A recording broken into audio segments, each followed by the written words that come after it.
सत्याचा वेग, जनतेचा आवाज, प्रत्येक घडामोडीवर आमची नजर. प्रेस पथक. तालुक्यात बनावट देशी दारूचे 2 मिनी कारखाने उद्ध्वस्त. शहर पोलीस व राज्य उत्पादन शुल्क विभागाने केली धडक कारवाई. मानवी जीवितास अपायकारक व घातक ठरणाऱ्या बनावट देशी दारूच्या काळ्या धंद्यावर पोलीस आणि राज्य उत्पादन शुल्क विभागाने शिरपूर तालुक्यात मोठा घाव घातला असून तब्बल 2 मिनी बनावट दारू कारखाने उद्ध्वस्त करण्यात आले. या कारवाईत 11,57,800 रुपयांचा मुद्देमाल जप्त करण्यात आला आहे.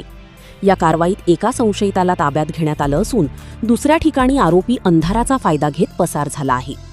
शिरपूर शहर पोलिसांनी नवे चांदसूर या परिसरातील वासर्डी रस्त्यावर छापा टाकत बनावट दारू निर्मितीचा कारखाना उद्ध्वस्त केला.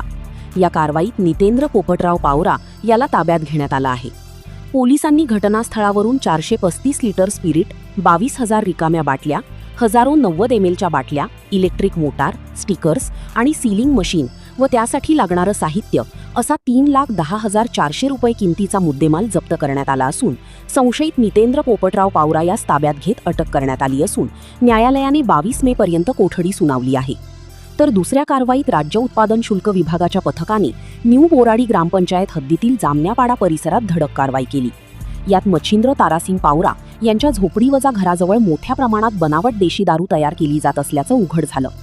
या ठिकाणाहून 450 लिटर तयार बनावट दारू, 500 लिटर स्पिरिट, 12,000 रिकाम्या बाटल्या, 5,000 बुचे, कॅप सीलिंग मशीन आणि बोलेरो पिकअप वाहन असा 8,47,400 किमतीचा मुद्देमाल जप्त करण्यात आला.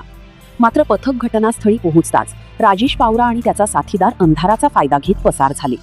या प्रकरणी महाराष्ट्र दारूबंदी अधिनियमाअंतर्गत 2 गुन्हे दाखल करण्यात आले असून फरार आरोपींचा शोध सुरू आहे.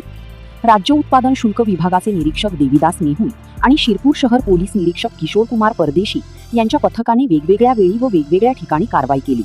या कारवाईमुळे बनावट दारू माफियांमध्ये मोठी खळबळ उडाली आहे.